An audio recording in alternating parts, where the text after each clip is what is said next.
Salve, salve nação, chegando às últimas notícias do nosso Mengão. E essa desistência do Corinthians em contratar Gabigol vem gerando bastante debate nas mídias sociais. O jornalista João Guilherme deu aula em sua análise e disse o que o Corinthians precisa fazer para chegar no mesmo patamar financeiro do Flamengo. Antes, pedimos a vocês que se inscrevam no canal de João Guilherme. Iremos deixar o link do canal dele na descrição para todo mundo acompanhar o seu excelente trabalho aqui no YouTube. E também dá aquela moral pra gente, se inscreva aí no Nação Outro Patamar e curta para ajudar em nosso crescimento. Claro, isso. Por vários motivos. Primeiro, o Flamengo não tem a intenção de se desfazer do jogador nesse momento. Segundo, Gabigol quer continuar no Flamengo. Vocês acham que ele se apresentou 5 dias antes dos demais companheiros? Por quê? Esse recado dele foi um sinal claro. Estou aqui, estou afim e vamos com tudo nessa temporada. Então, ele quer continuar no Flamengo neste momento. E terceiro, o Corinthians ofereceu 15 milhões de euros pelo Gabigol, segundo o presidente Augusto Melo do Corinthians, com o apoio de um novo patrocinador que será anunciado. Mas, minha gente, isso é muito vago. Nós já tivemos vários exemplos no futebol brasileiro de jogadores que foram contratados com uma engenharia financeira, que o patrocinador ia pagar o salário e que não deu certo. Então não é algo consistente. O Corinthians, antes de procurar o patrocinador, que dizem vai ser muito bom, e buscar a contratação do Gabigol, que isso é uma jogada visivelmente populista. Vamos jogar para a galera adora isso, a imprensa adora isso, porque rende manchete, porque rende debate, porque rende engajamento. É assim que funciona. Mas, na realidade, todos nós sabíamos que não tinha condição, pô. Como é que o Corinthians, mesmo com o apoio de um grande patrocinador que iria investir no Gabigol, ele iria cometer uma loucura dessa? Não é melhor se concentrar no início desse novo mandato em arrumar a casa, pagar as dívidas, que são muitas, montar um time competitivo dentro das possibilidades do Corinthians e nos anos seguintes, aí sim, com uma saúde financeira melhor, buscar o Gabigol, buscar quem quer que seja, porque todo mundo quer jogar no Corinthians. Mas este Corinthians de hoje não tem condições de buscar os principais nomes do futebol, por erros das administrações que passaram nos últimos anos no Corinthians, que levaram o Corinthians à situação que ele está agora. O próprio presidente, ao assumir, disse que encontrou uma situação muito pior do que ele imaginava e com um déficit de 100 milhões de reais, se não for maior, hein? Então, é antagônico isso.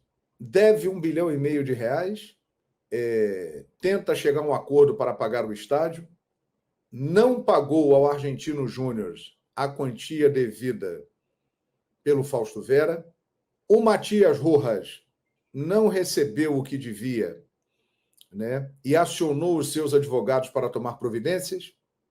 Os jogadores estão aí com direitos de imagem, atraso, algumas situações mais.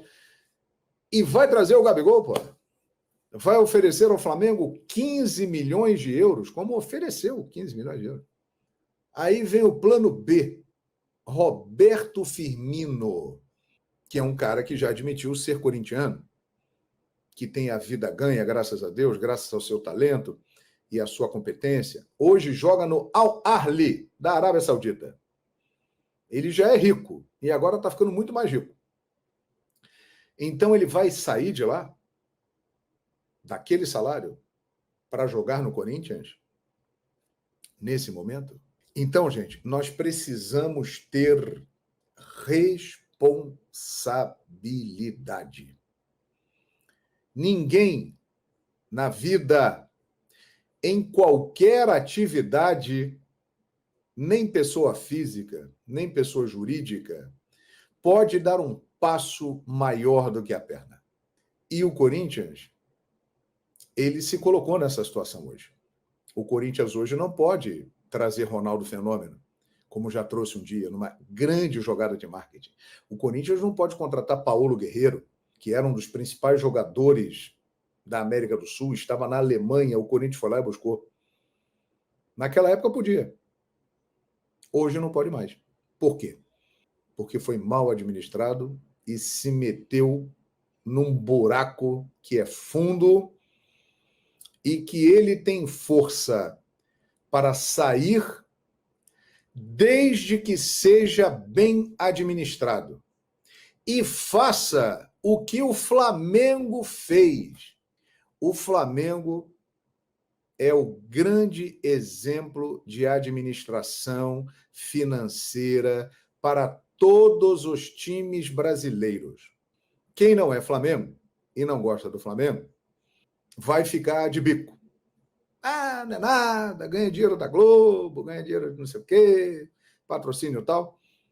Mas desde 2013, o Flamengo, quando o grupo de grandes executivos bem-sucedidos no mercado, empresários, entre eles estava o atual presidente Rodolfo Landim, e quando na época foi eleito Eduardo Bandeira de Melo para o mandato entre 13 e 16, este grupo, que contava com Eduardo Bandeira de Melo e com Valim Vasconcelos, com Rodolfo Landim, com o PAP, com outros muitos grandes nomes, não foi só Eduardo Bandeira de Melo. Grande grupo que, com uma visão empresarial, salvou o Flamengo.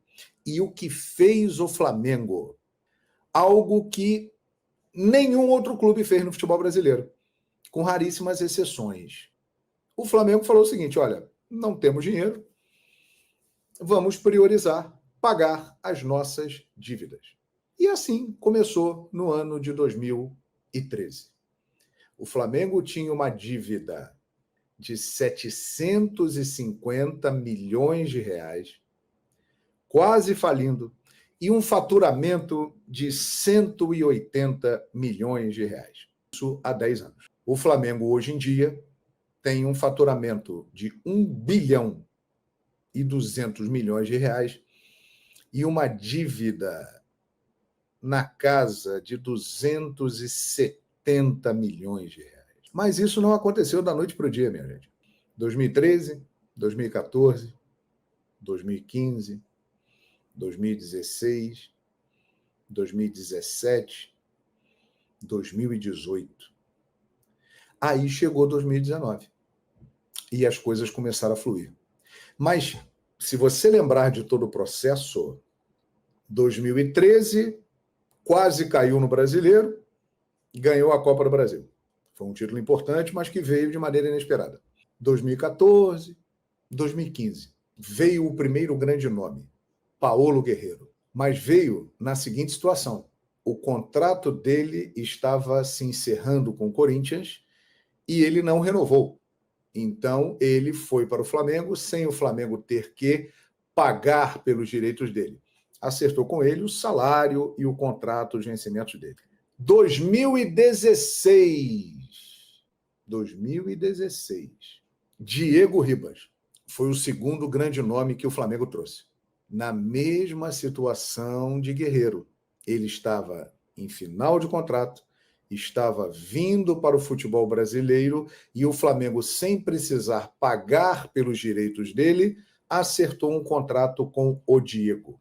Mas ele não teve custo para comprar os direitos. 2017, aí a coisa começou a mudar de figura. O Flamengo já tinha um fôlego um pouco maior financeiramente, porque começou lá em 2013, 2014, 2015, 2016, 2017. Opa, a gente já pode fazer uma compra aqui. Quem que nós vamos trazer?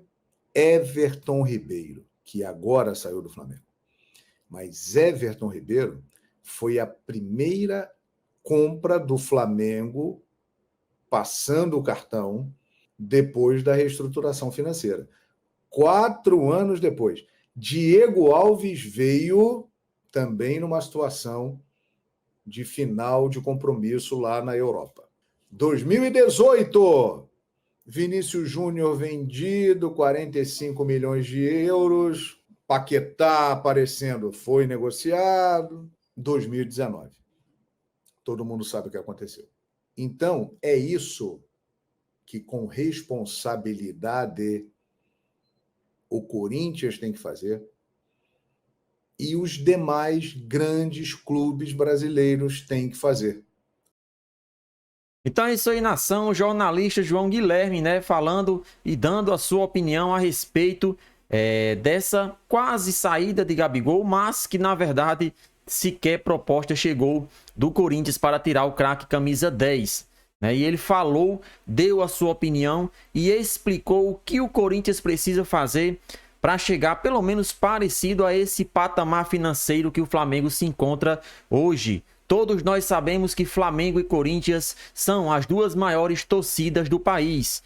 Então, se o Flamengo conseguiu, o Corinthians também consegue. Basta ter gestão, basta ter gente com responsabilidade à frente do Corinthians. Mas não é fácil. O Flamengo, que nem João Guilherme falou, começou tudo isso em 2013, quando assumiu que não tinha dinheiro para fazer grandes contratações e, dessa forma, começou a montar pequenos times que não caísse para a segunda divisão, mas que ao mesmo tempo conseguisse pagar as suas dívidas gradativamente. Então 2013, 2014, 2015 e 2016 foram anos em que o Flamengo sofreu e quase foi rebaixado para a segunda divisão.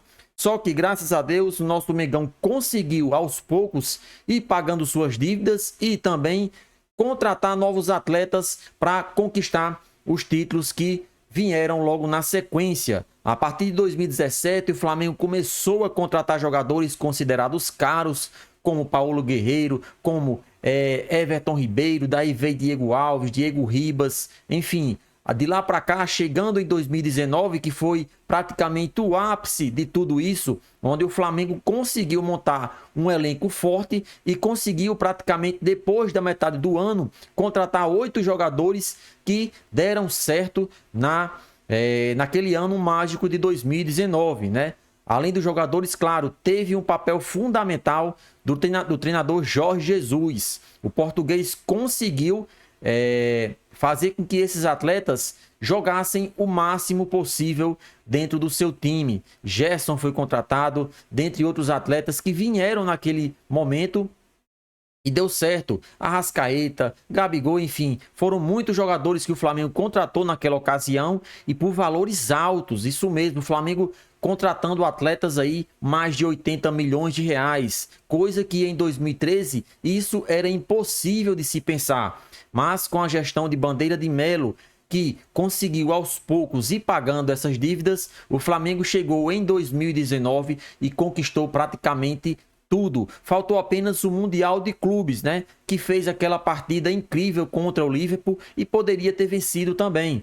Infelizmente não conseguimos, mas acredito eu que todo torcedor flamenguista vai lembrar desse ano de 2019. Então, essa desistência do Corinthians em contratar Gabigol não passou apenas de especulações, né? O Corinthians teria um parceiro por trás de tudo isso e iria oficializar uma proposta de 15 milhões de euros. Nada disso foi feito oficialmente junto ao Flamengo. O Flamengo não recebeu nenhuma proposta.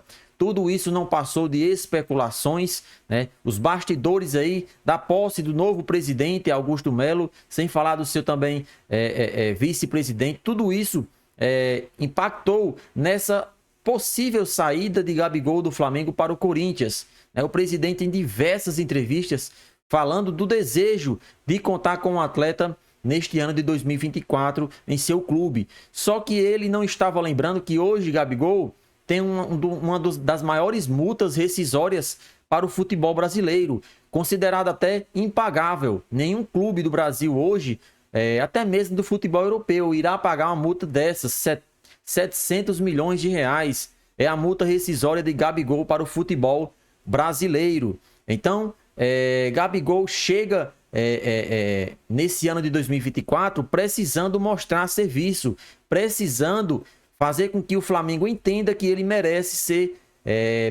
que renove o seu contrato. Ele já começou antes mesmo do elenco principal se reapresentar, ele voltou antes, começou sua preparação física. Então isso já mostra que o jogador está empenhado em busca de uma melhor condição física para este 2024. Penso eu que Tite vai dar mais oportunidade, principalmente nesse início de ano, que é o Campeonato Carioca, campeonato estadual esse, que geralmente os treinadores faz mais alguns testes, coloca mais alguns jogadores que não tiveram mais oportunidade ano passado. Então esse é o momento de Gabigol. Se ele conseguir dar o seu melhor, se ele conseguir dar a volta por cima, com certeza vai renovar o seu contrato antes mesmo de terminar o Campeonato Carioca. O Flamengo sempre demonstrou interesse em renovar o seu contrato. O que pegou nessa renovação foi a questão desse bônus pedido no seu novo contrato de 54 milhões. O Flamengo brecou essa negociação e disse que só iria conversar com o atleta agora neste ano de 2024. Mas sempre Marcos Braz, assim como também Rodolfo Landim, deixando claro a vontade e o desejo do Flamengo em aumentar o vínculo de um dos maiores atletas que vestiram a camisa do Flamengo, Gabigol. Portanto, o jornalista aí, João Guilherme, deu aula em sua análise, falou tudo o que o Corinthians precisava fazer para chegar pelo menos perto desse patamar financeiro, para daí então pensar em contratar jogadores caros, como é o caso de Gabigol. E aí, nação rubro-negra, será que o nosso Mengão vai ganhar títulos neste ano de 2024? Participa e deixa a sua opinião nos comentários.